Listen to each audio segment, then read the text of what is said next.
X. Aí, faz assim, ó. Pode pegar uma dessas para o pessoal só lembrar, para você segurar. Ou eu, qualquer um aqui, ó. Aí o pessoal vai se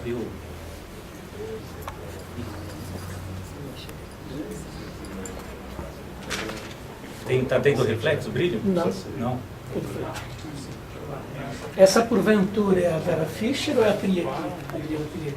Não, essa é a Brigitte Monfort, que era aquela personagem. heroína que eu fazia.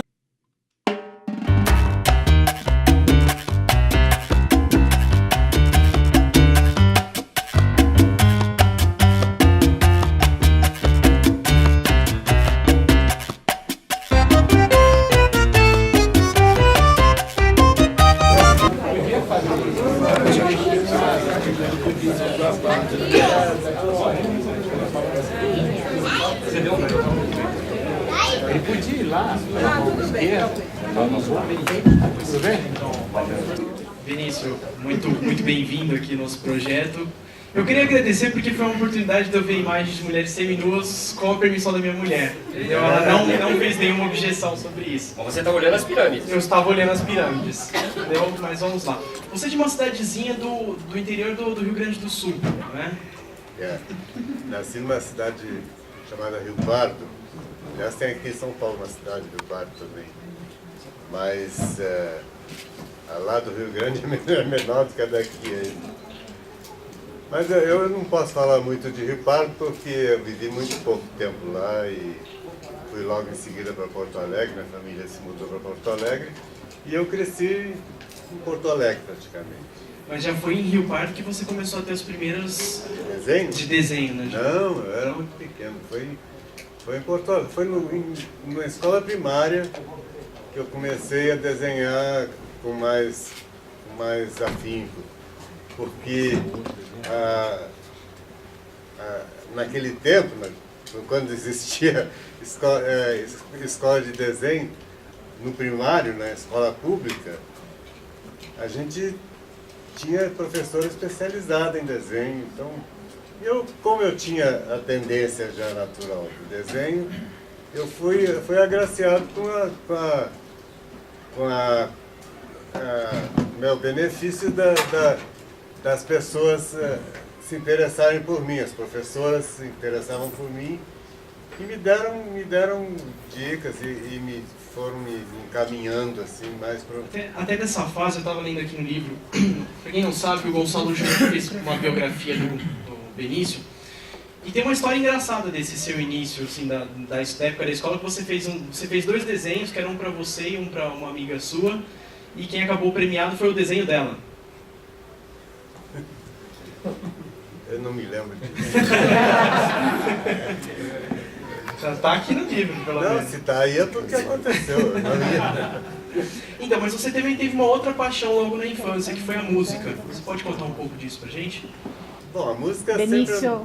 fala no microfone, porque está Tá, sendo desculpa. gravado, tá? Imagina. A música sempre andou paralela com o desenho. Foram duas coisas que sempre me atraíram muito, né?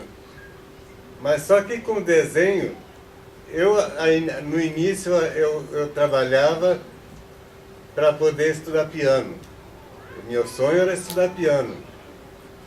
Mas estudar piano para mim não ia me levar muito longe, porque eu não tinha aquela vocação muito chamativa mesmo para o piano. E fiquei no desenho, só precisava me manter e tinha que me manter desenhando. Mas você tá meio que se gabando, você chegou a trabalhar em rádio tocando piano, né? Não, em Porto Alegre. eu não era um pianista assim, muito Zé Mané, não. pianista razoável, não era nenhuma maravilha, mas... Foi quanto tempo na rádio em Porto Alegre, você lembra? Não chegou a um ano. Aí depois você foi Mas pro aí Rio. que tá, porque quando eu fui trabalhar como pianista, aí eu vi que não era aquilo que eu queria, não era a minha. Eu gosto muito de tocar piano, mas gosto de me divertir tocando. Entendeu? Quando aquilo vira obrigação, você tem que tocar piano, tá com dor de barriga, tem que tocar piano. Então é um negócio meio difícil de acontecer e desprazeroso, inclusive. Então me desinteressei muito rápido. Felizmente, eu já estava encaminhado para o desenho e segui mais. Inclusive, o desenho foi mais forte quando você mudou para o Rio de Janeiro, que aí você começou a... Foi quando você entrou na agência, nas agências de publicidade. Não, minha escola de desenho mesmo foi na Rio Gráfica Editora. Aí não era agência, era gráfica, fazia ilustrações. Montagem dos quadrinhos, né? Completando as páginas dos Comecei quadrinhos. fazendo aquela montagem de história em quadrinhos. Mas depois eu comecei a fazer ilustração e... Só para explicar para o pessoal, na época da Rio Gráfica Editora, que foi a antiga editora, que atualmente é a Editora Globo, os quadrinhos eram um pouco maiores, então os desenhistas tinham que completar a página para poder completar o desenho, para não perder nada.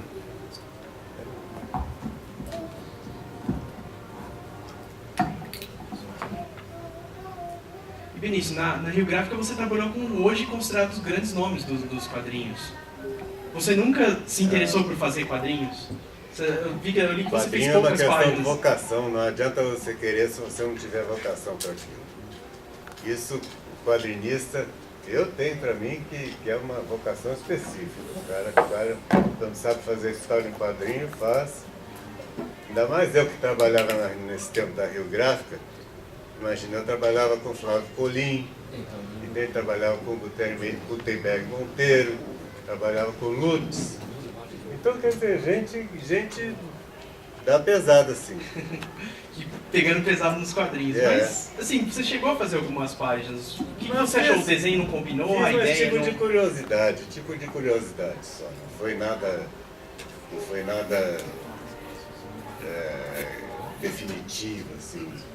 Eu nunca me dediquei a ele, nem nunca tive intenção de me dedicar. Eu gostava era de ilustrar mesmo. E na época da Rio Gráfica você começou a fazer desenhos para revistas femininas também.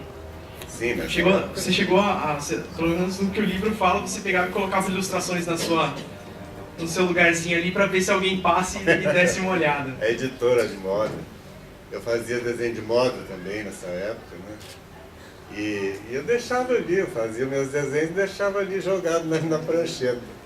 Quando a editora de moda passava e olhava, um dia ela gostou e resolveu aproveitar meu desenho. Aí comecei a fazer.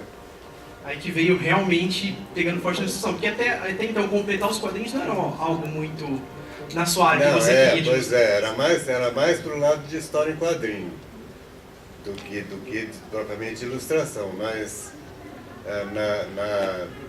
na parte da ilustração, aí eu me desenvolvi aos poucos, né? Não foi uma coisa momentânea, assim, de uma hora para outra. Nessa parte da RG, da Rio Gráfica Editora, que era para você completar as coisas, não era complicado você ter que seguir o estilo do desenhista original? Porque tinha vários estilos, completar aquilo de cada um de um jeito, não era complicado? Complicado era, mas era uma função que eu tinha, né? Então eu tinha que procurar me aproximar o máximo possível. Eu peguei ilustração do Príncipe Valente para completar, que era um horror. Quer dizer, aquilo era muito complicado. Ainda mais quando vinha o quadrinho com uma ilustração desse tamaninho e um espaço assim para você completar. Então aí você tinha que... Oi? Aí você tinha que se virar ali para conseguir resolver o caso. Ou seja, então foi mais fácil lidar com as revistas femininas. Muito mais, muito mais. E no caso das revistas femininas, você acompanhava, no caso, lá dentro da RG, eles tinham várias revistas que eles recebiam do mundo inteiro e você ficava analisando os vestidos para poder desenhar nas revistas, era isso? Também, às vezes eu criava até. Nunca pensou em seguir a carreira de estilista? Não, de estilista não, mas eu gostava de desenhar, desenho de moda. Eu gostava muito de fazer, ilustração de moda, né? Mas eu já criei muita coisa, fantasia de carnaval. Tinha uma revista chamada Cinderela naquele tempo, que era uma revista dedicada para público jovem, feminino. Então eu fazia muita coisa para Cinderela. E aí depois você acaba convidado para começar a fazer ilustrações das novelas nas revistas. Das novelas? Fiz.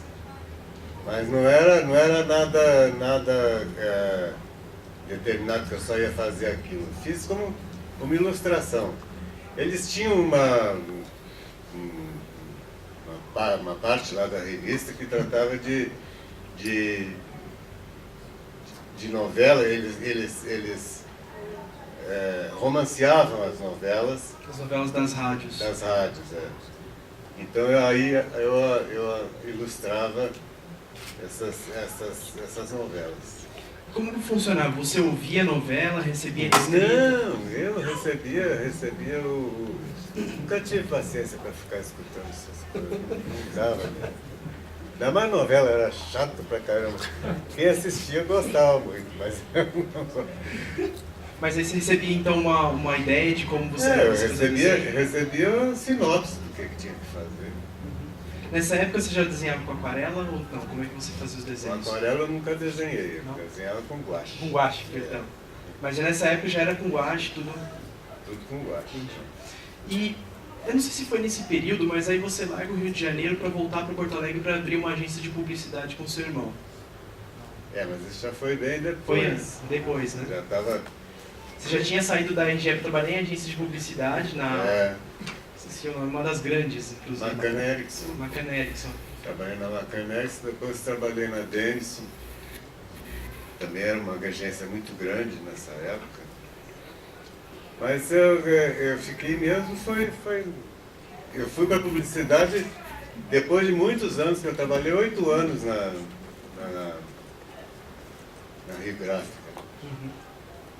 Trabalhar em publicidade, como que era? Lidar com os clientes ligando e pedindo aquelas coisas certinhas? O cliente não ligava para mim, não. Ligava, isso aí esse entendimento era feito direto com o diretor de arte. Mas nunca houve reclamação com a arte que você fez e o cliente não gostou? Não, que eu me lembre não, porque quando vinha para eu fazer uma arte final, uma coisa, já vinha tudo mastigado, tudo definido. Então, isso era... essa história de ficar mudando o tema das ilustrações, isso é coisa de layout, de fase de layout. E você tem um salto financeiro muito bom, né, nessa de mudança da RG para a agência de publicidade, né? Na época, sim. Na época. A RG pagava tão mal assim, os desenhistas? Não é que pagasse mal, é que toda a vida até hoje, acho que é assim, a editora paga muito menos do que publicidade. Então, você trabalhava numa editora, você era assalariado só. Na agência também, mas na agência você ganhava muito mais para ser assalariado. Entendi. Aí, você ficou quanto tempo em agência de publicidade no Rio de Janeiro, depois da RG? Fiquei uns 4, 5 anos. Aí foi quando você volta para Porto Alegre para fundar... Eu abri uma agência de propaganda com meu irmão. O maior erro da minha vida. Eu não sou empresário, então não entendia bolufa de agência, de mandar, de ser empresário. Então, para mim, aquilo foi um sacrifício terrível. Porque eu li que o que você gostava mesmo era ilustrar, e quando você teve a agência ficava meio complicado, você tinha que lidar com os clientes. Exato, tinha que me envolver com coisas que não tinha nada a ver com desenho, então como todo dono de agência, sem querer, se envolve nas outras coisas. Aí você ficou 2 anos na agência? Aonde? Na agência Sul e do No seu Sul? irmão? Isso. Fiquei 2 anos lá. 2 anos. Aí volta pro Rio. Depois voltei para o Rio, aí já voltei porque nessa altura, quando eu fui para o Sul, eu já trabalhava para a editora Monte Rei, já começava a fazer as capinhas de Pocket Book, né? E nessas capinhas eu tinha que... não era isso que eu queria falar. Estou me enrolando. Não, relaxa. Essas capinhas, eu continuei fazendo mesmo trabalhando na agência. Lá em Porto Alegre, eu fazia para manter o meu cliente aqui no Rio, que era Como surgiu o convite para você fazer as capas dos Pockets? Foi por intermédio de um desenhista que morreu há pouco tempo, chamado Ronaldo Graça. Ele trabalhava lá na Macan, na editora Monte Rei, e me chamou para trabalhar também. Me indicou para o Zezinho Guedes, que era o dono da editora, me indicou para eu começar a fazer as capas de lá. E aí Foram quantas capas? Você tem ideia? Eu li que era uma média de 20 por mês de capas. eu tenho 3.000 capas, mais ou menos. Esse número exato é muito difícil da gente estabelecer. Mas de onde vinha tanta ideia para capa? Ah, meu filho, a vida é assim, isso aí. As coisas vão acontecendo, né? Cada dia não é um dia diferente, então... Não, mas não tinha problema em, às vezes, acontecer de alguém pensar, não, tá repetindo uma imagem de outra capa. Pô, 13.000 capas. Os assuntos eram sempre diferentes. Não vou dizer que é capaz de alguma ter saído parecido com outra, sim, isso é impossível de não acontecer, mas não intencionalmente. E nunca que chamasse a atenção de dizer, pô, o Benício tá repetindo capa. Aí, na época da Monterrey, você recebe o convite para ilustrar a capa de filme do cinema. Quem que veio com o convite para você? Do cinema foi o Adolfo Schadler, que era um cineasta desses de boca do lixo. Eu li que o filme é mais lembrado por ser a primeira capa do que pelo filme em si, né? Mas tudo bem. E ele fez esse filme, foi o primeiro que me chamou para fazer o cartaz do filme dele. Ele era esses cineastas assim, tipo que é produtor, é artista, tudo ele que fazia. E me chamou para fazer a capa fazer o cartaz do filme dele. Os carrascos estão entre nós, foi o primeiro cartaz que eu fiz até hoje. Até aqui tem vai aparecer esse cartaz aí. Como foi fazer esse cartaz? Você era fã de cinema? Eu era fã de desenhar. Mas acompanhava o cinema? Se fosse desenhar, a gente não tinha nada a ver com cinema. Aliás, eu nunca fui muito ligado a cinema, não. Eu sempre desenhei cinema, ganhei dinheiro fazendo cartaz de cinema, mas isso por pura vocação para desenhar, vontade de desenhar, não tinha nada a ver com cinema. Não tinha aquela coisa do glamour de você estar trabalhando para a indústria do cinema? Não tinha nada. Para mim não tinha absolutamente Mas nada. para os atores devia ser. Para eles talvez. Porque ia julgar pelo ego deles era... Para reclamar estavam sozinhos. Então que se achavam todos muito menos bonitos do que realmente eram, né? Inclusive eu conversei com o Zélio nessa semana que passou agora, e ele falou que ele pegou o livro e deu uma falei, nossa, é incrível como o Benício tinha o poder de transformar a pessoa feia em pessoa bonita nessas ilustrações. É, isso aí é eu e o Pitanguita. Mas, no final, aí é que tá. O negócio era fazer a mulher bonita, mas dentro das características dela. Não era pra fazer uma outra pessoa. Aí não vinha ao caso. Né? O que eu fazia? Aumentava uma coxa, tirava uma celulite, aquelas coisas de sempre. Hoje no Photoshop fazem facilmente. Eu fazia aquilo no pincel. Mas desde criança você já tinha o gosto de desenhar mulheres, certo? Sempre. Aliás, desde os meus primeiros desenhos, de tempo de guri mesmo, é bem marcante a preferência que eu tinha por desenhar mulher. Algum. Por ser mulher?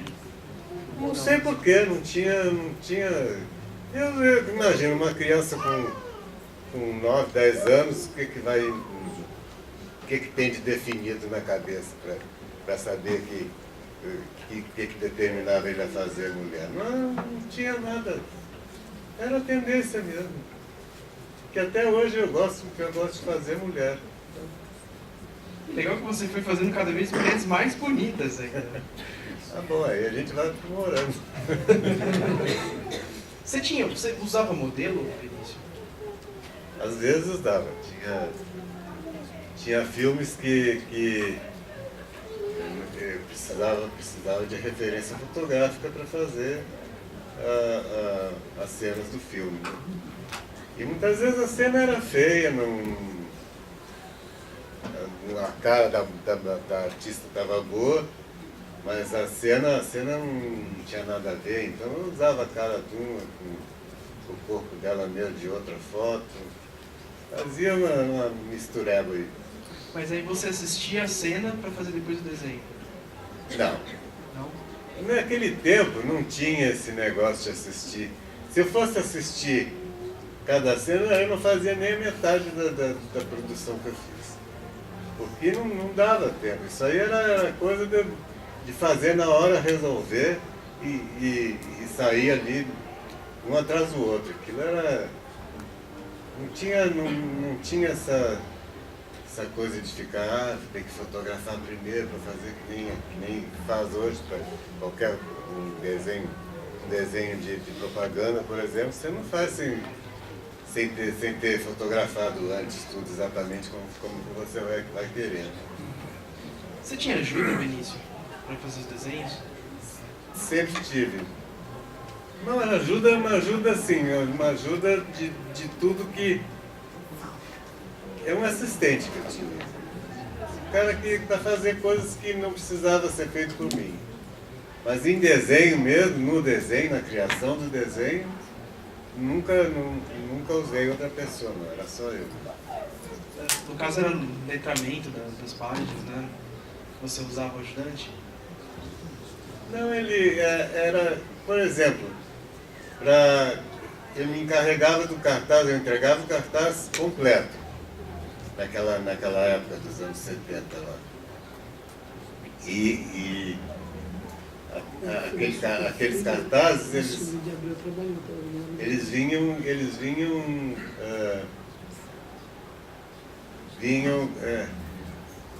feitos... Meu Deus, eu me perco. Tudo bem.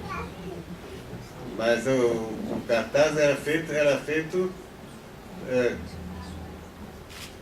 com uma determinada planejamento já.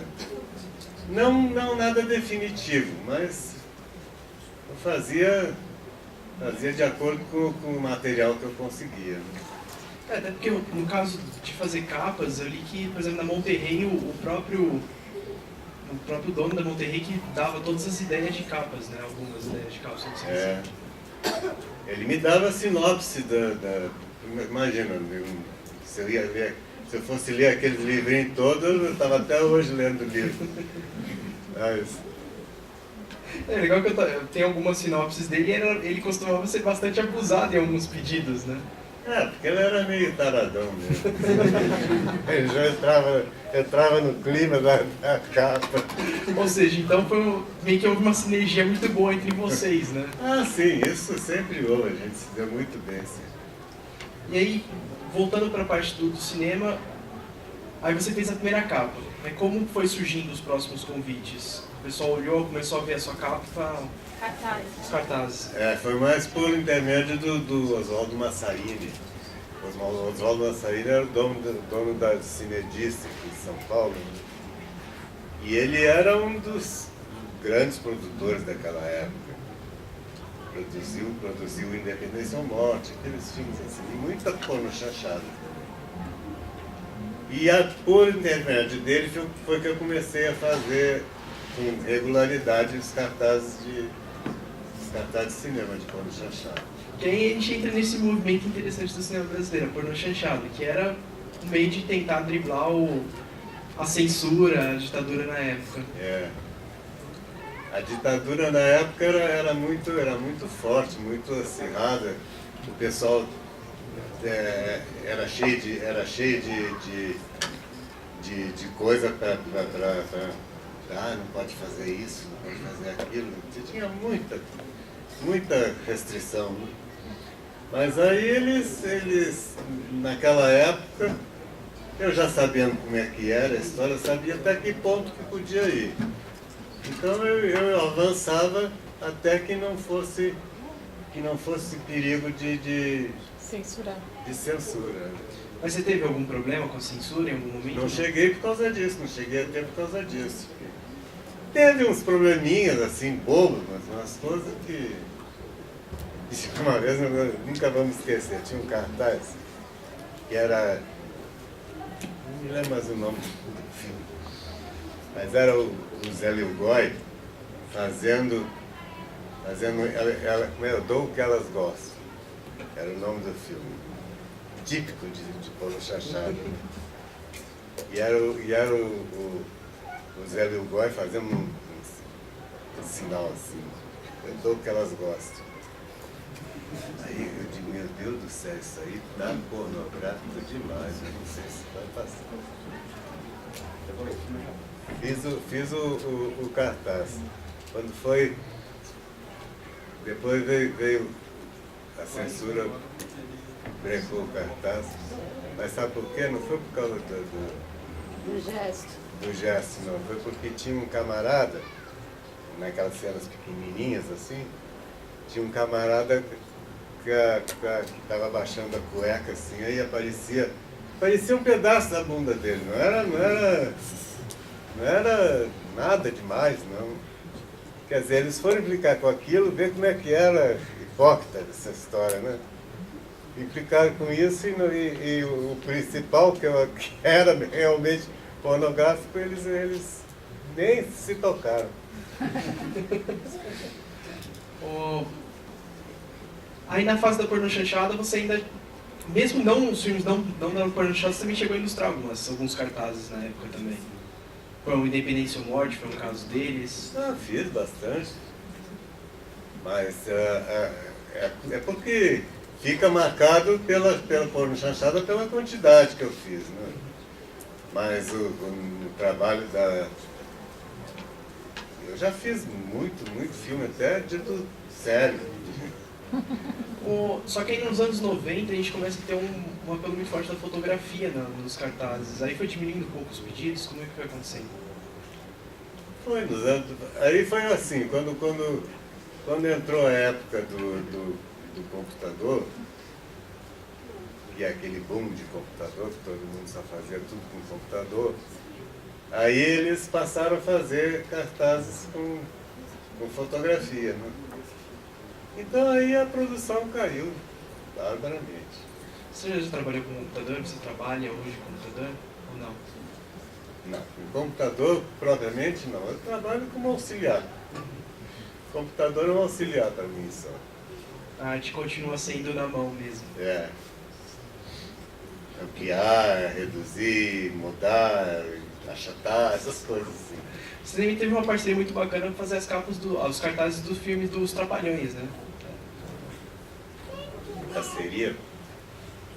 Eu me dei muito bem com o Renato Aragão, quer dizer, fiz 30 filmes, 30 cartazes de filmes dele, né?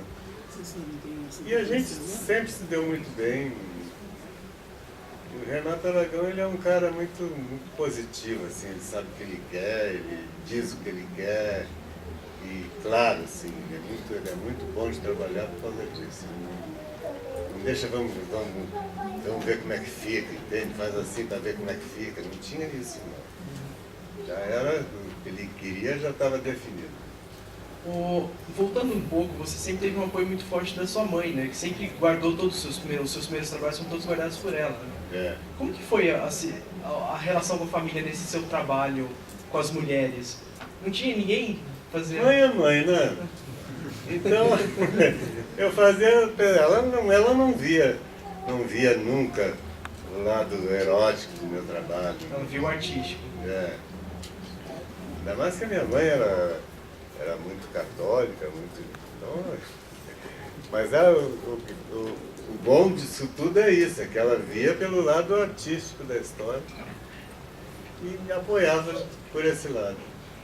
Também no livro coloca que o seu pai, assim, ele não apoiava diretamente, mas ele também não fazia nenhuma implicância quanto você ler quadrinhos, você com seu irmão, nem desenhar, certo? Quem? O seu pai. Não, meu pai não, nunca se meteu, não. Se bem que eu perdi meu pai muito cedo também e quando ele morreu eu era garoto. A gente sempre estava começando a dar os primeiros passos. A minha mãe foi que me apoiou mesmo. Em relação com seus irmãos, assim, eles gostavam dos seus trabalhos, viram sua evolução? Gostavam, porque naquela época nós éramos 7 irmãos, né? E eu mais moço de todos. Então, eu era o único que sabia desenhar e o cara quando sabe desenhar tem muita regalia assim na família, que ele sabe fazer, ele faz bem, aquelas coisas de família. Agora a gente vai voltar como a gente já fez uma rememorada da história, pegar alguns picados dessa história só pra gente ver alguns causos aqui. Você chegou a ter um programa só seu na rádio em Porto Alegre, tocando piano, certo? Chamava Um Piano Dentro da Noite. Bem coisa de novela, né? Foi quanto tempo tocando piano na rádio? Foi pouco tempo, eu também não aguentei muito não. Você tocou, acho que você ficou mais tempo onde você tinha um outro programa que você tocava piano antes desse, antes de você ter, quero acabar a semana inteira lá. Eu tocava na boate, boate geral. Mas aí também era coisa que foi só por um tempo, depois eu vi que aquilo não era minha praia. Eu gosto muito de tocar piano, entendeu? Aquilo que eu já falei. Fazer amadoramente, não profissionalmente. Exato, profissionalmente. É complicado fazer uma vida boêmia sendo músico? Tem que ter vocação para isso, entende? Cara, tenho amigos dessa área que eles naturalmente eles vivem aquilo com uma maior alegria da paróquia, passam a noite inteira tocando. Eu não aguentava fazer isso, me farava, me chateava, chega uma hora que eu cansava de tocar.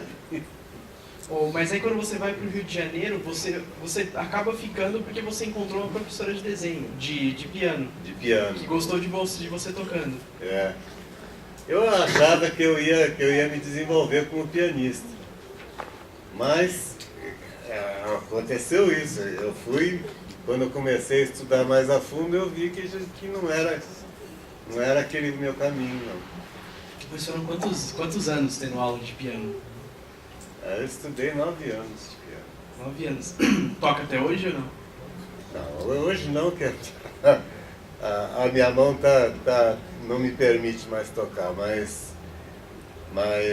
toquei, tal coisa, toquei muito parcamente, não era, nunca pretendi fazer carreira, nem nada.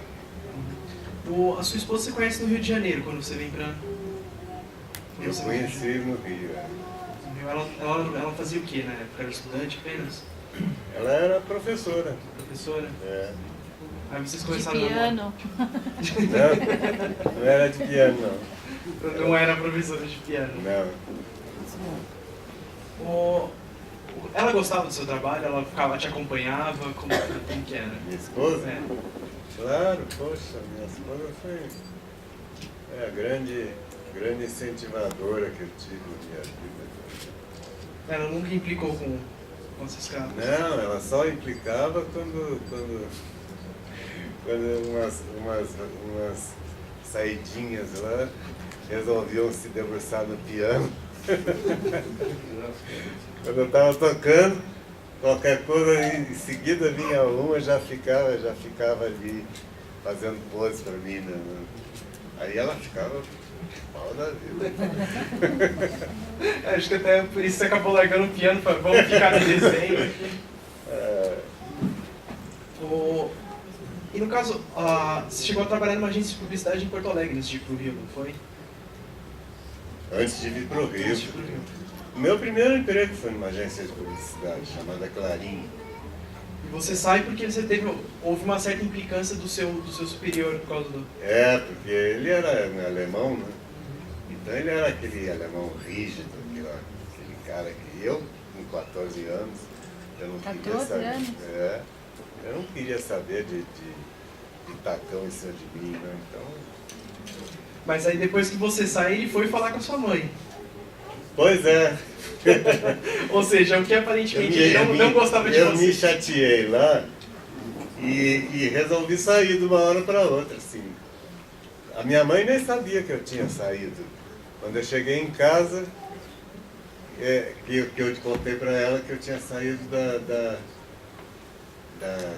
agência. Da agência. E, ao mesmo tempo, a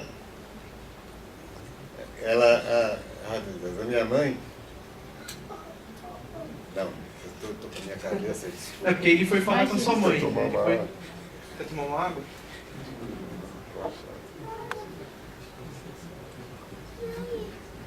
Mas o que eu ia falar era isso.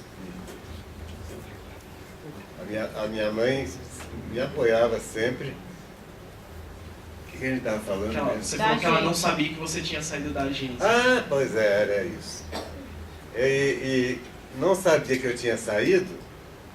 E eu cheguei em casa, porque eu saí desse dia que eu joguei tudo pro alto e saí da agência, eu fui andando e passei pela Rádio Gaúcha, que era no mesmo correr. Assim. E entrei lá na Rádio Gaúcha e pedi para fazer um teste.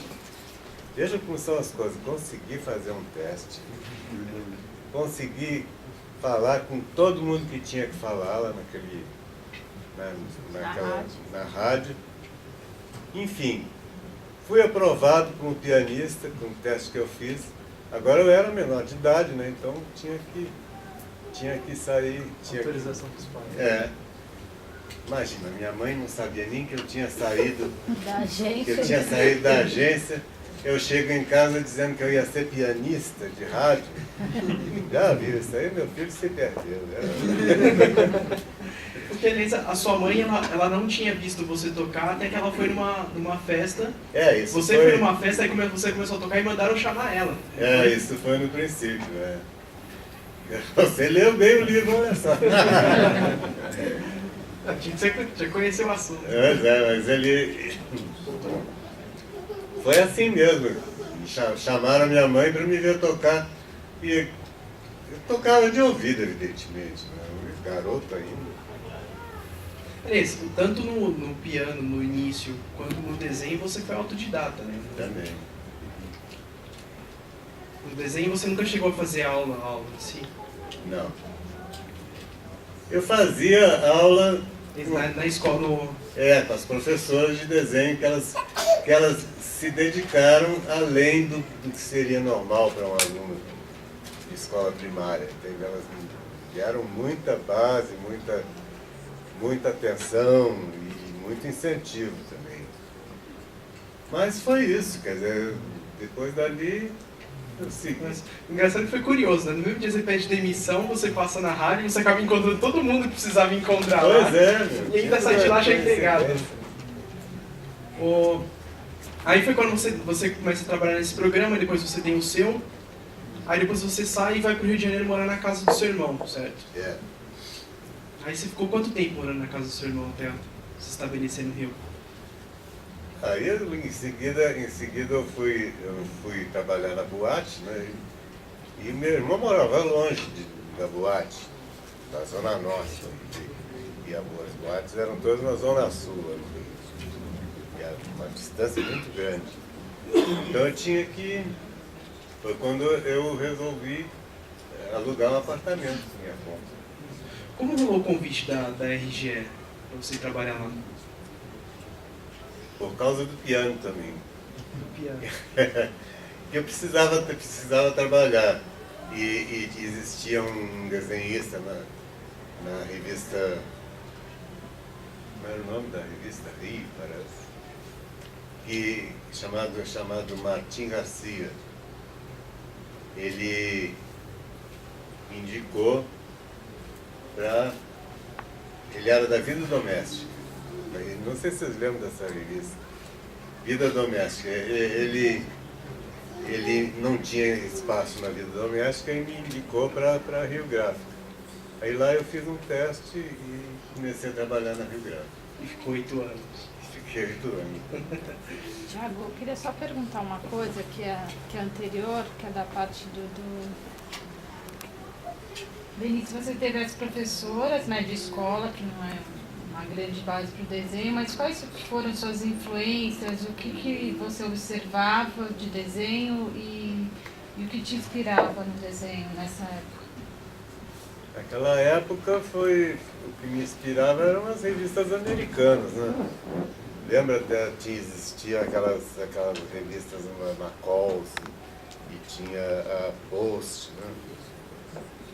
E eu via os desenhos do Norman Rockwell ali, ficava basbacado de ver aquilo, né? E ali, então, eu fui me desenvolvendo. A minha inspiração maior foi essa, foram esses artistas americanos. E depois lá na Rio Gráfica a gente tinha bastante acesso a esse tipo de revista, né? Todas elas eles forneciam pra gente. Então eu tinha oportunidade de ver bastante ilustradores americanos, aquela turma toda da antiga, Ben Fuchs, Hal Foster. Então, ali que eu fui me encantando e tomando gosto mesmo pela ilustração. Você começou com o Norman Rockwell. Não, Norman Rockwell era o papo, né? Acho que até hoje. Você chegou a dar aula de desenho? Não, dar aula é uma coisa, isso é outra coisa que eu acho que tem que ser vocação específica. Eu não tenho vocação para transmitir aquilo, não sei dar aula, não sei... Mas você chegou a receber um convite. Já recebi um convite, E mas... pediram até para você fazer a apostila de desenho, mas nunca foram buscar. É isso mesmo. Foi de uma escola até daqui de São Paulo. Vocês sabem bem qual é. Escola Pan-Americana de Arte. Eles me trataram tudo comigo, que eu ia ser professor de lá da escola. Nunca desenvolveram. Ficou só no vamos ver. Você acha que eles nunca foram atrás? Queriam só usar o comercial mesmo? Inclusive eles usaram o meu nome, que naquele tempo, embora não fosse nenhuma sumidade, né, já estava aparecendo assim como desenhista. Que época é isso? Isso foi lá por... 60 e pouco.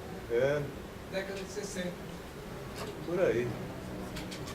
Mais um pouco, talvez, 70.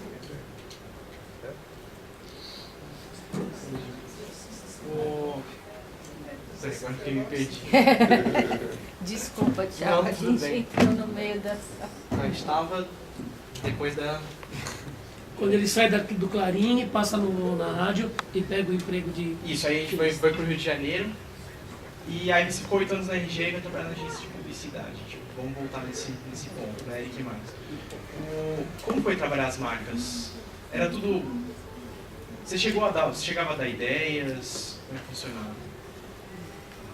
Não, funcionava mais... Eu era mais... trabalhar mais diretamente com o diretor de arte. Quem resolvia o que ia ser feito era o diretor de arte, quem bolava as campanhas. Você trabalhou com grandes marcas, inclusive. Esso. Trabalhei, Coca-Cola, Esso,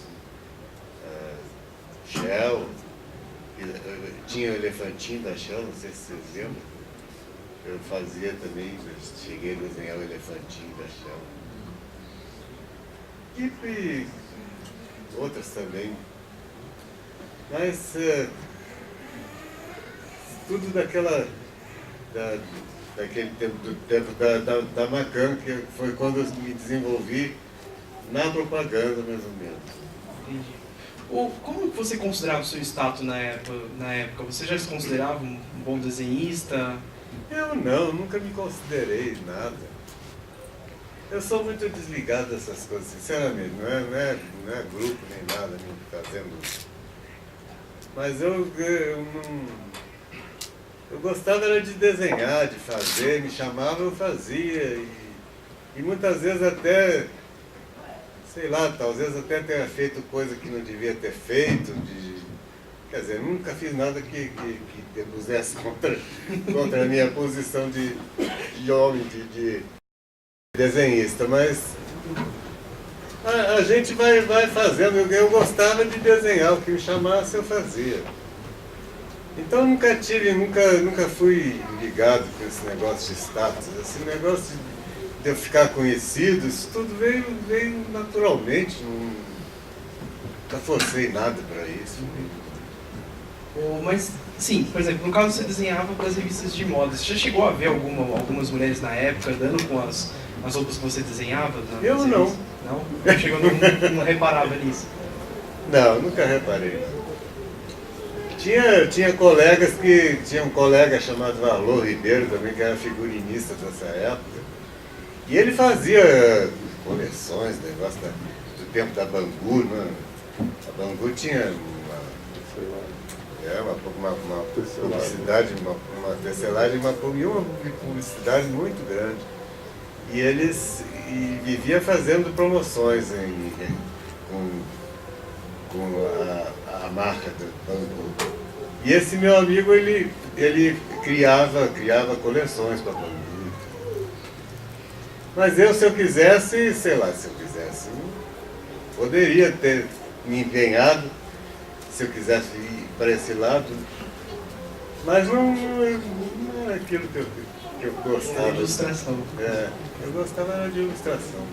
Aí, inclusive, você fala que você nunca chegou a avisar o seu status como um bom desenhista, mas quando você chega e começa a ilustrar os cartazes dos filmes, você... Bom, pelo menos o Gonçalo coloca que você foi um dos ilustradores mais bem pagos do país. Mas isso é uma decorrência, isso não foi nada que eu tivesse planejado que acontecesse isso. Entendeu? Na época, porque eu trabalhava muito, né?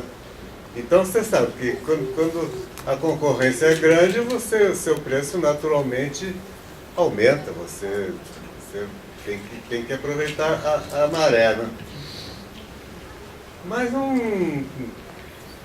nunca me preocupei com isso. Não. Você chegou a ouvir na época algum comentário de inveja sobre os seus trabalhos? Inveja? Rapaz. Pode até ter tido, mas sinceramente eu nunca prestei atenção para isso. Claro, fofoquinha às vezes, fulano falou que você é isso, que você é aquilo, não sei o que você... Mas isso é bobagem, coisa que não tem a menor relevância. Você então nunca teve inimigos nessa área? Não, inimigo não. Posso falar de cabeça erguida. Inimigo eu nunca tive, graças a Deus. Melhor assim, né? Pelo menos eu dormi em paz. Depois da fase do auge, você começou a fazer vários cartazes, você fez vários cartazes para o cinema, aí depois você começa a trabalhar com o quê? depois nos anos 90? O Porque quê? já não tinha mais os pockets da Monterrey, já dos Foi cartazes aí da que eu Juninho. comecei a fazer a série das divas por Marcelo Delcima. Eu fiz uma... não era só por Marcelo Delcima, fiz também desenhos para propaganda, continuei fazendo, nunca parei de fazer. Mas aí como freelancer, não como contratante de Freelancer, agência. Inclusive eu tinha um ateliê lá em Ipanema, né? E acabei com essa diminuição do volume de trabalho. Eu estava com uma área lá grande, valorizada pra caramba, em Ipanema, e sem aproveitar. Quer dizer. Aí o que eu fiz? Vendi aquilo e fui trabalhar em casa. Porque nessa altura meus filhos tinham se casado já, e já estava todo Teve mundo... quantos filhos, Benício? Eu tenho 4 filhos. 4 filhos. 4 filhos e 6 netos. Mas e eles... E aí ficamos só eu e a minha mulher lá em Ipanema. E aí fiquei com um espaço ocioso e montei meu ateliê lá em casa. Né? Claro que é um espaço muito menor do que o que eu tinha lá no estúdio, né? Mas a minha necessidade também não exigia coisa maior. A exposição, quando foi a sua primeira exposição? Olha, exposição de trabalho meu mesmo é muito raro, quase que não tem. Mas teve algumas recentes. Tem de eu participar, sim, mas exposição minha, exposição de Benício, não sei o que, não. Nunca teve vontade? Vontade tem, mas... Porque deve ter muita vontade do pessoal de querer ver suas artes. Pois é, mas é que isso implica numa coisa de eu ter que me mexer para procurar patrocinador e organizador e essas coisas aí é que a porca torce o rabo comigo. Mas nenhum curador nunca foi atrás de você para fazer uma exposição só sua, só das suas artes? Não, tem exposições pequenas assim, mas coisa assim, exposição grande, como todo mundo me cobra, sempre uma exposição que todo mundo acha que não tem, até hoje não teve uma exposição dos meus trabalhos, exposição completa. Assim. Isso não pintou por falta de convite, de interesse de outras pessoas. Atualmente você está fazendo o que, Benício? Você continua ilustrando? Continuo ilustrando. Cada vez menos, mas estou, ainda mais agora que eu estou com essa mão desse jeito, eu tive um pequeno problema aqui na mão. Mas espero que dentro de pouco tempo eu já esteja recuperado. Há pouco tempo você fez a capa do Shabadabadá, né? Não fiz, aquela capa é uma coletânea de várias ilustrações minhas. Ah, ok. Mas teve uma coisa que teve nos anos 70, 80, do pessoal procurar quais eram as suas capas, porque tinha muitos desenhos que acabam confundiam, porque você assinava com outros nomes também. Eu? O Benício foi por último, né, que você começou a assinar com Benício, você assinava como José Benício. Não, mas isso foi logo lá no princípio. Porque eu mudei meu nome porque existia um desenhista, muito bom por sinal, que chamava J. Luiz. Ele trabalhava com pastel, maravilhoso o trabalho dele.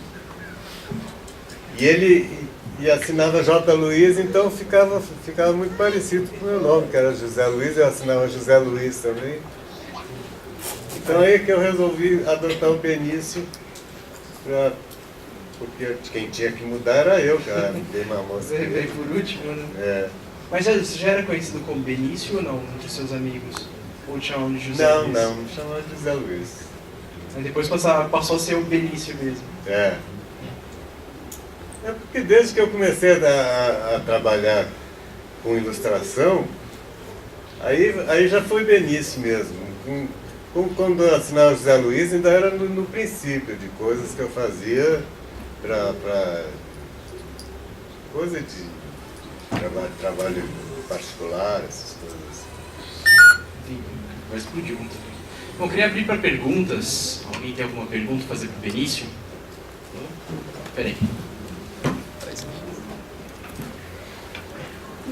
Eu tenho várias, né? Mas depois a gente... Bom, uma delas, assim, você falou que sempre teve alguém ajudando você, né? Sempre teve um ajudante, assim. Teve algum que se andou por pernas próprias, assim, e desenvolveu e passou a ser meio que seu concorrente, vamos dizer, pegou a sua levada e se destacou? Não, que chegasse a fazer concorrência, assim, não. Mas eu tive dois assistentes que hoje em dia são desenhistas, e Paulo Verardo. Eles são assim, meio, não são nenhuma sumidade, mas trabalham bem eles até hoje. Certo. Mas um deles nunca foi desenhista, que está no livro, um dos seus ajudantes. É um que é arquiteto, mas esse é outro. Esse foi o último, não, o último é esse que eu tenho agora, Ah, tá. Carlos Henrique. Carlos Henrique é meu computador, ele sabe tudo. Então eu fico muito à vontade porque eu entrego tudo para ele resolver. Inclusive o seu próprio ajudante, em algumas vezes, serviu como molde dos desenhos, certo? Esse que tinha cara de galã que servia de modelo. Aproveitou para embalo. Claro. E ele posou muito para mim na capinha de pocketbook, então já estava até conhecido. Alguém tem mais uma pergunta?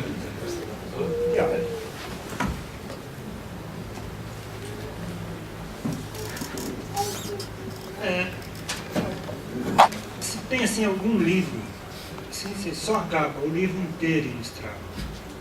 Chegou a fazer algum livro assim? Tudo, vamos dizer, um miolo, né? Tem um livro mais ou menos recente que foi todo ilustrado por mim.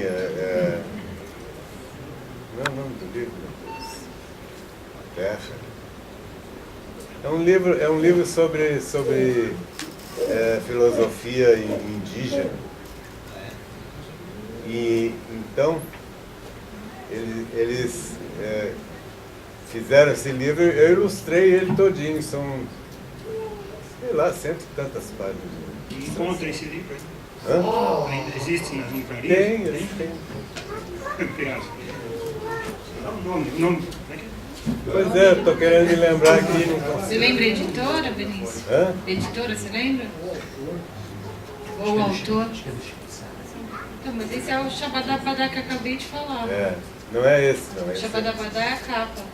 Acho que a gente vai ter que pegar pro Google. Pois é, não me lembro. Benício, agora uma pergunta de desenhista. Você falou que autodidata, começou a fazer os desenhos sem escola. Como você desenvolveu essa técnica? Como que você chegou nisso? Como é que foi seu comecinho até chegar aí? Trabalhando pra caramba. Fazendo. Sempre mexendo com guache? Sempre. Testando? Sempre. Mas só trabalhou com guache, Benício? Só. Você nunca trabalhou com óleo, por exemplo? Que dá esse mesmo, porque Não, o do Log Morroco é óleo, né? Mas eu sempre me dei bem com guache e primeiro que eu tinha muito medo de trabalhar com óleo por causa da toxina da tinta. E então nunca me... E depois, como o óleo demorava muito para secar, eu fugia de óleo por causa disso. E me dei bem com guache e fiquei só no guache. Mais uma pergunta? Benício, os desenhos dos seus cartazes de cinema, principalmente, são lindos, né? Mas as letras são muito criativas, né? Que compõem o título dos filmes. É você que criava também a letra e desenhava? Na maioria das vezes, sim. Não era eu que desenhava, não. Letra existia uma coisa chamada letrista, até algum tempo atrás, que era um profissional especializado em desenhar letra. Por exemplo, no cartaz da Dona Flor e os seus dois maridos, né, tem no meio assim, da cama, assim, tem a letra compõe um desenho e tal. Aquilo é criação sua. Assim. Não, aquilo não foi bem criação minha. Porque como é o nome dele? Del Nero, Ciro Del Nero, aquilo foi uma marca que ele tinha criado para o filme. Mas nesse caso do Dona Flor, aquele símbolo que você vê, aquilo é uma marca. Dentre tantos cartazes, Benício, você tem Oi? algum, dentre tantos cartazes que você fez, você tem algum que você mais gostou? Ou alguns que você mais gostou? Especificamente assim, porque eu tivesse gostado, não tem, mas tem uns que se destacam mais, são mais citados. Então, o Independência ou Morte é um deles, a Dona Flor é outro, esse da Superfêmea também. Mas você se considera perfeccionista? Daqueles que vê o trabalho pronto, já foi lançado na revista, no livro, ou no cartaz do filme, e depois fala, não, eu podia ter melhorado nesse ponto? Isso é claro que eu não digo para ninguém, mas...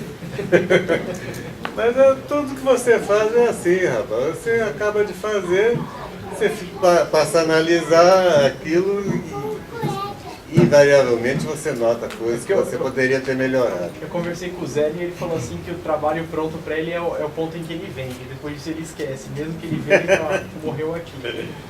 Eu era assim com você também ou não? Chegava para um vídeo no cinema, você via um cartaz seu, para pô, aqui não ficou do jeito que eu queria. Não me lembro de ter acontecido assim, não. Marcante, não. Eu vi aqui coisas que eu tinha feito que eu poderia ter feito de outra forma. Mas, tá bom, obrigado. Opa, olha só, desenho do marketing para mim, olha só. Obrigado, Mário. Tem um cachorro me esperando. Você já considerou que alguém chegou a prejudicar em algum momento algum trabalho seu? Me prejudicar? Não propositalmente, mas alguma coisa do letrista, ele ter feito algo que você acabou não gostando, que acabou muitas vezes em propaganda, então isso acontece muito. Porque tal coisa, em propaganda você é contratado para fazer a ilustração daquele anúncio. Aí o anúncio quando vem pronto, já não foi mais só você que trabalhou naquilo. Já tem o diretor de arte que fez o título, que fez o lettering. Então aquilo vai... Acaba já não sendo mais uma arte sua, é só consequência disso. Você tava a ilustração mas existem interferências, né? Mas uma pergunta? Benício? Oi? Eu estava comentando com você lá fora antes, né? Uma referência que eu tenho, assim, trabalhos internacionais seu, é da Quaker, né? Aquele Quaker, aquele personagem Quaker, até que você comentou comigo que já não é personagem seu, mas você renovou ele, a linguagem dele que até hoje é usada, né? Foi uma concorrência assim, internacional, né? Uma concorrência mundial para você ganhar. Eu queria que você falasse alguma coisa sobre isso. Foi numa época que você estava numa agência? Ou como que surgiu esse pedido, esse briefing para você? Assim, foi muito legal. Eu fiz esse trabalho através da Macan Erickson. Na época eu trabalhava lá na Macan e me encomendaram um trabalho, era justamente fazer uma releitura do Quaker lá. Mas foi uma concorrência assim que surgiu? Olha, eu não sei, eu não me lembro mais, rapaz. Mas você falou isso e me veio um negócio na cabeça assim, mas eu não tenho clareza para te dizer o que foi realmente. Porque na época, até que eu comentei com você, que foi, acho que uma das primeiras embalagens que eu consegui pegar no supermercado. Fui lá e peguei, tirei o produto, nem sei se eu joguei fora ou não o produto, mas fiquei com a embalagem. Mas foi, assim, que eu me lembro, assim, que foi uma coisa muito comentada, que na época eu trabalhava até com os diretores de arte, foi, assim, uma concorrência mesmo, né? Uma concorrência que surgiu mundial e tal. Mas até hoje o pessoal se usa. Aí eu acho que tem um pouco de folclore, assim. De folclore, é. Mas não deixa de ser um trabalho ótimo, né? Você sim, é que tá, porque se criou folclore pelo trabalho ter aparecido bem e ser um trabalho que ficou notado. Mas fora assim do Brasil, né? A gente conhece muito trabalho assim ligado aos cartazes de cinema, os cartazes de book e tal, propaganda. E fora daqui, o pessoal pediu alguma coisa para você trabalhar? Há pouco tempo eu fiz uma campanha para a Stella Artois da Inglaterra. Né? E foram várias ilustrações lá, bem interessantes. Preciso procurar essas referências. Eu estava falando de internacional, tem uma história interessante que eu acabei pulando. Quando você teve um trabalho que você chegou a realizar para uma empresa de viação e você trocou por uma viagem para a Europa. Foram 40 dias com sua esposa que você foi? Foi. E quando você volta, você tem quando você abriu o estúdio dentro da Monterrey. Foi para a Varig que eu fiz esse trabalho. Era um folheto, um livrinho sobre a criação da Varig. Você chegou a fazer alguma outra vez nesse estilo, de trocar, em vez de receber em dinheiro, receber em mercadoria? Serviço? Serviço. Já deve ter acontecido. Não é muito comum, não, mas deve ter acontecido. Não me lembro assim exatamente. Na Europa você chegou a ter algum contato com alguns artistas de lá ou não? Tive, mas só social. Nunca fui para trabalhar na Europa e tudo, nunca me chamaram. Mas esses poucos trabalhos que você citou da Stella Artois. Esse eu fiz e nem fui lá, esse foi feito tudo por aqui. Os cartazes de filme nunca chamaram você para fazer no exterior? Mesmo aqui na América Latina? Eu fiz cartaz da Violeteira, por exemplo. Foi um cartaz feito para o filme, para a companhia estrangeira. Mas é muito raro, não aconteceu quase nada. Poucas vezes. Tem uma pergunta de novo. Sim? Olá. É o seguinte, com relação a que está sendo exposto sempre do trabalho ao mercado profissional publicitário em si, mas o senhor já fez algum trabalho, a arte pela arte, voltado apenas assim, até alguma exposição, voltado assim, ilustração pela ilustração? Já fiz. Trabalhos assim, de cunho particular, né? Nunca foi de encomenda nem nada. Já fiz trabalhos para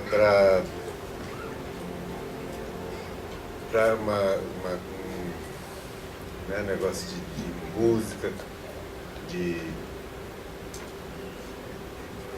até uma campanha chamada a música, né? Não me lembro. A minha cabeça tá 3.000 para lembrar também, né? 3.000 trabalhos.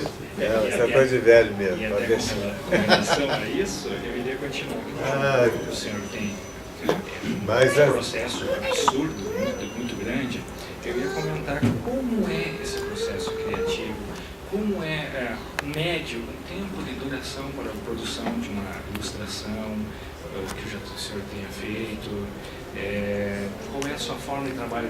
Trabalha num papel muito grande, porque não é fácil trabalhar com guache. Guache, para quem não tem conhecimento quebra fácil, é difícil de conseguir as coisas. Só para completar. Você acha que é mais fácil trabalhar com Não, é difícil. Mais difícil, ele falou. Mais difícil. Só para completar a pergunta dele, como é que você lidava com isso naquela época que você estava fazendo as capas, os pockets, os cartazes de filme e ainda fazendo trabalho freelance para agência de publicidade? Como que era o seu tempo? Quanto tempo você levava para fazer cada desenho? Tempo que eu levava para fazer cada desenho depende da pressa do cliente. Normalmente, quanto tempo? Mas olha, vamos se baseando por um cartaz de cinema, por exemplo, que era uma coisa mais trabalhosa, envolvia letra e layout, aquele negócio todo. Eu levava uma semana assim para fazer o cartaz. Uma semana. Às vezes até menos, porque quando no auge das encomendas de cartaz, aí era...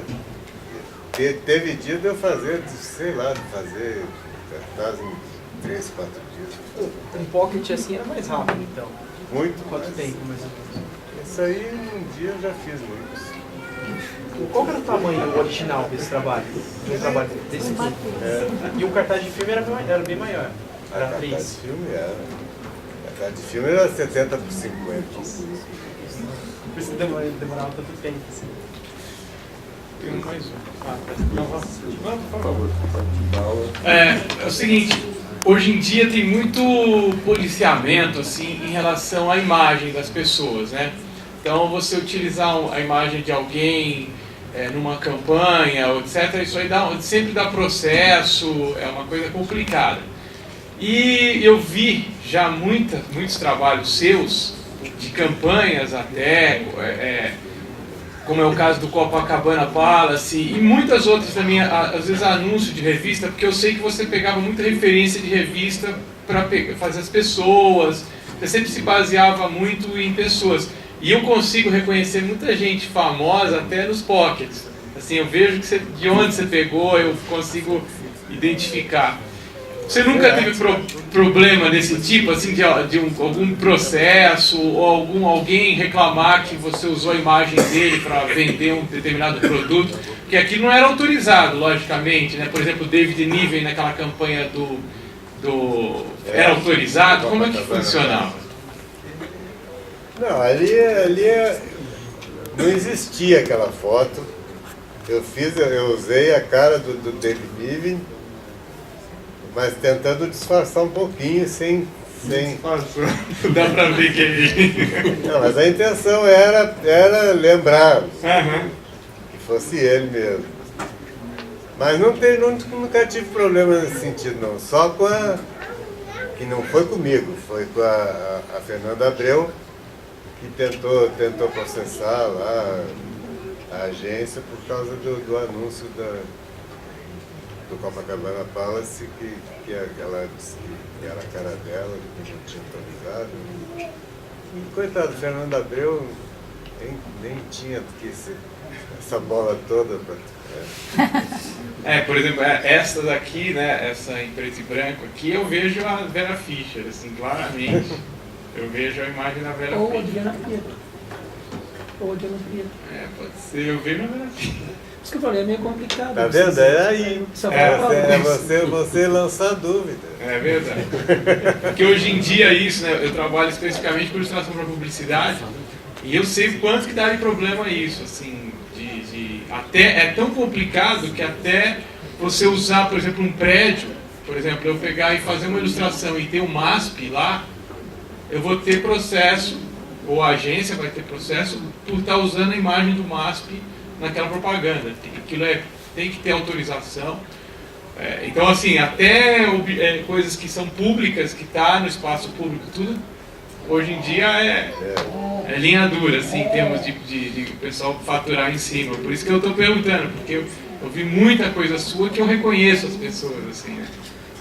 Mas, olha, em geral, as pessoas que são reconhecíveis, assim, nesses casos, elas geralmente ficam envaidecidas. Eu realmente nunca tive problemas maiores assim nesse sentido. Confesso que já usei, claramente. Mas, por exemplo, tem nessa mesma campanha do Copacabana Palace, aquela morena que aparece de biquíni, assim, é a Monique Evans. Quer dizer, ninguém conhece que tu não descobriu que era ela. Eu vi pra uma pintinha dela, em determinado lugar lá. Mas alguém já chegou a se reconhecer, mesmo que não fosse te agradecer por você ter feito o desenho? Se reconhecer? Não. Ninguém nunca chegou pra você e falou assim, você me desenhou. Não, nunca reclamaram. Não, ao contrário. Elogio, tipo, a pessoa... Ele tá falando ao contrário. Nem que agradecer. Não houve esse caso. Se fizer o meu, eu agradeço muito. Tem uma... Igual, você quer fazer a sua pergunta? Tem uma lá no fundo. Eu já tô fazendo. Benício, assim, é coisa de família, né? Deve ser uma condição muito grande você ficar... você... Só aqui embaixo. Tá procurando... Tá dando reflexo, né? A coisa de família, né? É uma condição o desenhista ficar, principalmente com a guache e tudo mais lá, lambendo a cria, essa coisa toda. Teus filhos e até teus netos não se interessaram? Tem algum que está caminhando para desenho aí, ou que de repente se espelhou em você para alguma coisa? Não, meus filhos não. Meus filhos, os dois homens, são da área, eles são diretores de arte, mas não são ilustradores. E talvez o meu neto, Max, meu neto tem 11 anos, 12 anos, eu acho que ele vai dar, mas eu não sei, ele está numa fase que, sabe, aquela fase que tipo de desenho? De 12 anos que ele desenha bem tudo, ele copia as coisas assim com uma facilidade incrível. Você quer lançar aí, né? Mas aí é que tá, não sei se... Aprender novo, pra se dizer alguma coisa. Não sei se ele vai se dedicar a isso. Eu na altura, na idade dele, eu já era muito mais definido como desenhista do que ele, entendeu? Mas isso não quer dizer que ele não tenha aquele talento natural para coisa. Até que você entrou cedo na agência de publicidade, né? 14 anos. Sim, o nosso projeto aqui dos Sábados da Memória, né? Para ele ficar perfeito mesmo, né? Seria legal que, por exemplo, todo esse pessoal que estivesse aqui agora estivesse no seu ateliê e a gente pudesse ver você desenhar como você desenha e a gente pudesse observar cantinho por cantinho do seu ateliê, que tinta que você usa, como você guarda os seus desenhos, né? Que horas você começa a desenhar, tudo isso, né? Então, já que isso é impossível, né? Eu gostaria que você... Você já está dando uma impossibilidade antes? Já viu isso. Mas, como eu não queria perguntar para ele, eu queria que você narrasse como é que você organizou o seu estúdio, como é que você preparou, como é que você gosta de trabalhar, onde você guarda os seus originais, qual é o horário que você gosta de trabalhar. Eu gostaria de sentir um pouco isso. Olha, não sou muito organizado para essas coisas, não. Mas, quer dizer, sou organizado que eu não sei trabalhar no meio da bagunça, não consigo, não adianta. Me ver nervoso é ver muito papel à minha volta. Tem desenhista que está feliz quando tá aquela zona assim em volta e que o cara fica bom. Mas não é o meu caso, não. Eu não consigo trabalhar, aquilo me tumultua, me bota nervoso, não consigo desenhar assim. E tem algum objeto, alguma coisa que você não fica sem, assim, aquela tinta, aquele determinado pincel? Agora eu já estou me libertando de uma coisa que chamava Prisma, não sei se vocês conhecem. Alguns aqui Prisma é um aparelho óptico que reflete a imagem que você está vendo reflete em cima do papel, assim, um processo de espelho. Assim. Então, eu trabalhei muito com aquilo e me resolveu muita coisa mesmo, no tempo que não tinha computador, que você não podia. Hoje em dia no computador eu amplio e reduzo as coisas do tamanho que eu quero. Mas naquele tempo não tinha isso, então tinha que ser no Prisma mesmo. E o Prisma foi um objeto que muito útil para mim e muito presente sempre em tudo que eu fazia. Benício. Oi. Tem duas coisas que eu queria saber, eu queria que você comentasse a respeito. Uma delas é que você foi muito consistente na técnica que você usou durante toda a sua carreira, né? Usando guache, com os mesmos métodos e tal. A sua paleta de cores é sempre incrível, reconhecível, né? Você tem um domínio assim, absoluto sobre a técnica. Então eu queria que você comentasse um pouquinho sobre isso. E também tem uma outra coisa muito interessante, que foi aquela série que você fez, específica para um colecionador de arte, né, onde você fez as musas do cinema e tal. Então eu queria que você pudesse comentar pra gente um pouquinho dessas duas coisas, da sua técnica e dessa série específica que você fez para o colecionador. Bom, a minha técnica é uma coisa que vem naturalmente da comodidade de eu me sentir melhor trabalhando dessa forma. Não é nada determinado, vou fazer assim porque tem que ser assim. Não é nada disso.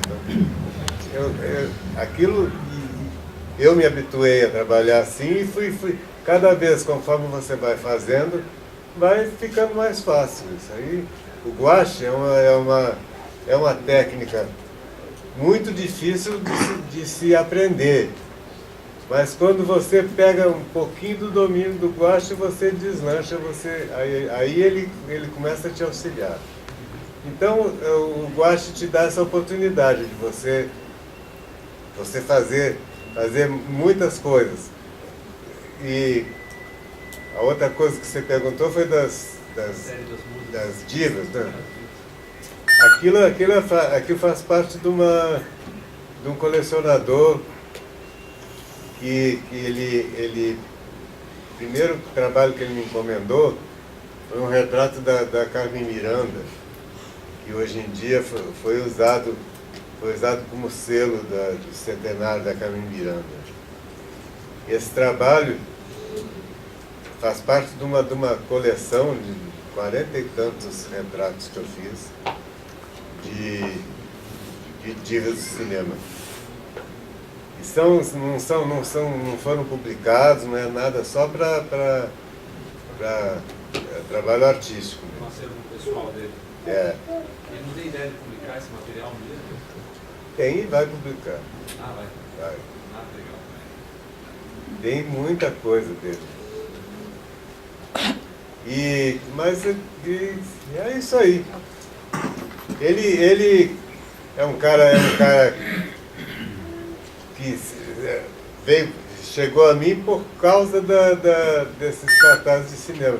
Depois ele foi se desenvolvendo. Primeiro foram as artistas de cinema, né, da década de 40, por aí, aquele pessoal. E depois foram as divas da ópera. São mulheres que eu nem conheço, essas mulheres, mas nomes assim que são muito importantes na música, no canto lírico, aquele negócio. Então, muita coisa eu fiz nessa coleção. Tem bastante coisa. E merecia até uma exposição, só esse trabalho, porque são 20 e tantos, 30 e tantos trabalhos. E todos eles grandões, né? Eles têm a medida deles é 35 por 50. Então, são bem grandes. Qual o nome do colecionador e de onde ele é? Marcelo Delcina, é do Rio de Janeiro. Ele é historiador e ele tem o maior acervo de fotografia de teatro. E ele cede para livro, a coisa, volta e meia estão consultando ele. Mais uma pergunta? Tem mais um. Estou cheio de perguntas, falei. Todo artista, em alguma fase da carreira, principalmente, lógico, geralmente no começo, ele tem aquela, às vezes, uma negativa assim da família ou de alguém que fala, mas isso aí não dá dinheiro, você tem que estudar, vai ser engenheiro, vai ser médico, vai... Tem aquelas profissões tradicionais, né? Tidas como diplomadas, né? Assim, e respeitadas, né? Tidas como respeitadas. Você teve alguma coisa assim nesse sentido? Vai ser pianista, vai ser... Você não quer saber de estudar? Alguma coisa assim negativa nesse sentido ou não? Todo mundo sempre te apoiou, assim, a família, não só a família, sua mãe, seu pai, mas também as pessoas, os tios, tal, todo mundo sempre via como uma coisa bacana. Quem implicava mais comigo eram os meus irmãos, por exemplo. A minha mãe não, minha mãe sempre me deu, e sempre me apoiou em tudo. Tanto que eu fui um cara que, pomba, eu estudei pouquíssimo, devia ter estudado muito mais, mas e me desenvolvi rapidamente, talvez por causa disso também que eu tenha estudado tão pouco. Nunca me formei em nada. Então, mas assim, dos meus irmãos, eles implicavam por causa da vida que eu levava, essa vida, assim, quando eu era pianista principalmente. Com desenho eles não implicavam não, mas com o piano implicavam pra caramba. Que se não é ambiente pra você, que não sei o quê, aquelas coisas. Você era mais novo, né? Você era o caçula. E uma outra pergunta. Como que surgiu o lance, assim, você ficou conhecido no Brasil como o ilustrador, o pintor das pin-ups, né? Que isso é uma cultura muito americana, né? Tem muitos ilustradores americanos que ficaram famosos pintando as pin-ups. E você, como que você entrou nessa de fazer as pin-ups, no estilo pin-up mesmo, não só as capas, mas daquela pin-up típica americana, como que você entrou nessa? Isso veio daquela tendência natural que eu tinha de desenhar mulher, né? E aí, tal coisa, você começa fazendo mulher mais comportada, depois você vai descomportando elas um pouquinho. Mas já tinha, nessa época, já tinha esse termo, pin-up? Pin-up? Esse pin-up, isso é coisa de 1940, por aí. E teve algum especial que você era assim fã, que você seguiu, assim, que você falou, esse cara aqui é meio que uma referência, assim. Não que você tenha copiado, mas que tenha te estimulado mais a seguir essa linha? Tinha vários. Eu não vou dizer o Vargas, porque o Vargas não entra muito na minha coleção. Mas o Elf Green, o Elf Green é um que tudo que ele fez é bonito. Eu nunca vi nada feio que ele fez. Todas as pin-ups dele são sempre maravilhosas. E o outro que eu admiro, a produção desse cara, a quantidade de coisa que ele tem, como é que ele conseguiu fazer aquele troço, aquela quantidade toda com a qualidade que tinha. Ele trabalhava com óleo. O Elf Green. Falando em Elf Green, eu vi uma ilustração sua na projeção de um Papai Noel tropical, né? Isso me dá um alívio, porque quando chegar o Natal, eu não consigo nem enxergar o Papai Noel, me dá arrepio, né? De ver aquele calor e aquele Papai Noel. Para onde foi feito? Como surgiu essa ilustração? Esses trabalhos do Papai Noel foram feitos para... Vulcabranas, não? Não, foi para Mr. Cat. Campanha da Mr. Cat. Campanha de Natal. Eu fiz muito tempo o trabalho de Natal deles. Vinícius, você fez um cartaz para um Mogi? Mojicas, né? Mojica, mano. Você fez algum trabalho cartaz de livro chinês? Fiz muitos. Sabe, me pergunte o nome que eu não tô. Mas eu fiz uns 6 cartazes de filmes dele.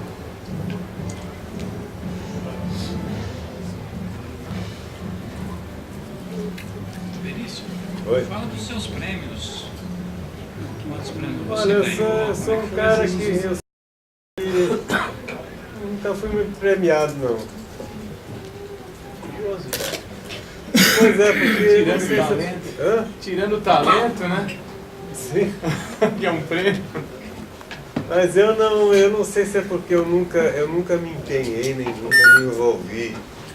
Eu sempre detestei entrar em concurso, por exemplo.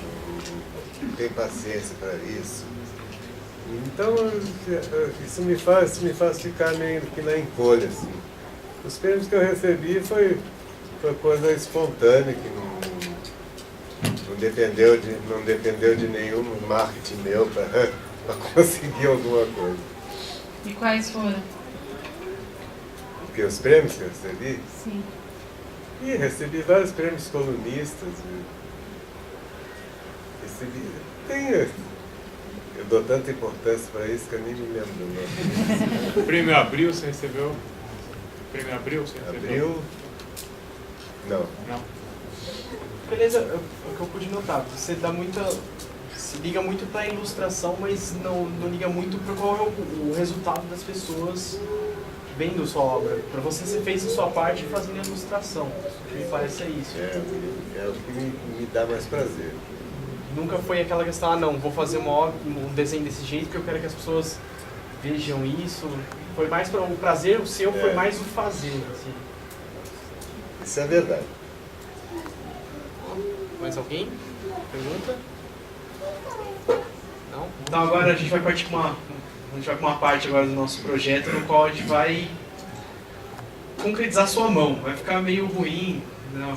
O movimento da mão já não tá bom, então a gente vai imortalizar ela.